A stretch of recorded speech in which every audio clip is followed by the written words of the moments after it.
This 40-year-old goalkeeper just became the most viral man at the World Cup. His name is Vozinha, and in 2026 he did the unthinkable. He shut out Spain, threw himself in front of Lionel Messi again and again, and very nearly pulled off the greatest upset in World Cup history. Overnight, his Instagram following exploded from 500,000 to nearly 5 million. But where is he actually from? A scattering of 10 tiny volcanic islands in the middle of the Atlantic, around 570 kilometers off the coast of West Africa, Cabo Verde. Barely 500,000 people, no oil, no diamonds, almost no rain, one of the smallest nations ever to reach a World Cup. This is Cabo Verde, seen from above. Welcome to Aerial Atlas.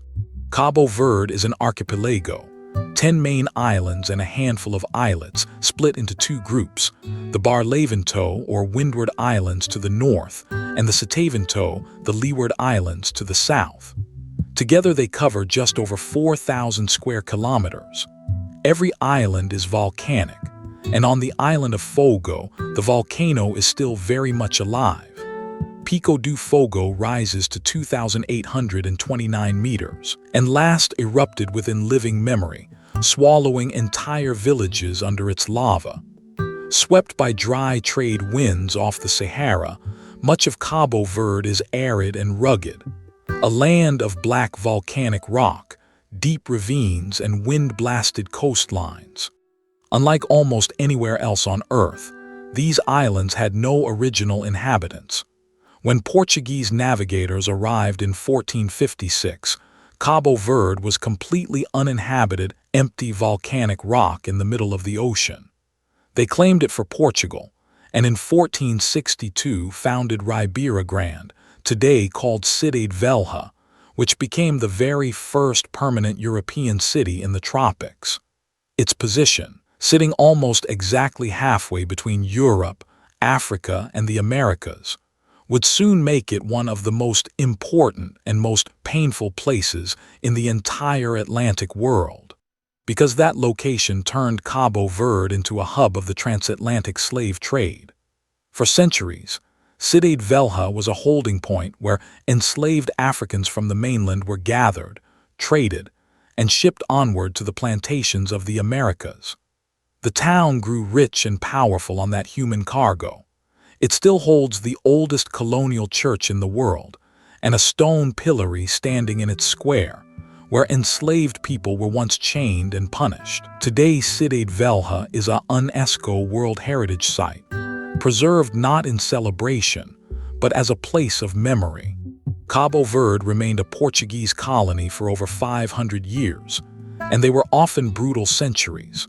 With almost no rain, the islands were struck again and again by catastrophic droughts and famines that, at their worst, killed a large share of the population and forced tens of thousands to flee abroad. The independence movement, led by the brilliant revolutionary thinker Amilcar Cabral, finally won freedom in 1975. But unlike many newly independent nations, Cabo Verde did not collapse into chaos. Instead, it built one of the most stable, peaceful, and best-governed democracies in all of Africa. The country is spread across its islands, each with its own character. Most people live on Santiago, the largest and most African of the islands, home to the bustling capital, Praia. Nearby sits Cidade Velha, the old colonial heart.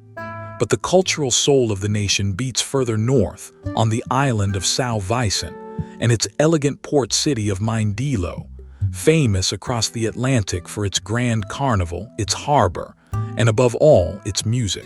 Each island has its own dialect, its own food, its own rhythm. And here is a truly remarkable fact. There are far more Cape Verdeans living abroad than at home. Driven out over generations by drought and hardship, an estimated 1 million people of Cape Verdean descent are now spread across the United States, Portugal, the Netherlands, France, and beyond, roughly twice the population of the islands themselves. Yet they stay deeply connected, sending money, returning home, and keeping the culture alive. Most islanders speak Criollo, a Cape Verdean Creole born from Portuguese and West African languages, one of the oldest living Creole languages anywhere on Earth. That blend of cultures gave the world something hauntingly beautiful. Morna. Slow, soulful, and full of longing for home and the sea, morna is the very sound of Cabo Verde, and its greatest voice was Cesaria Evora, the so-called barefoot diva, who carried her islands to global fame and sang on the world's biggest stages without ever wearing shoes. Morna is now recognized by UNESCO as a treasure of human heritage. Alongside it are the faster, joyful rhythms of Caladera and Funana, the heartbeat of Cabo Verde's street parties and its famous carnival. Cape Verdean food is honest, hearty island cooking.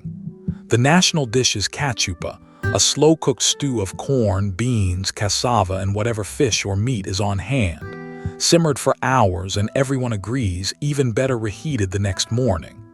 Being islands surrounded by rich Atlantic waters, the sea is everywhere on the plate: tuna, lobster, octopus, grilled moray, eel. And to drink, there is grog, a fierce, fiery sugarcane rum distilled in the green valleys of Santo Antão, the spirit at the center of every celebration.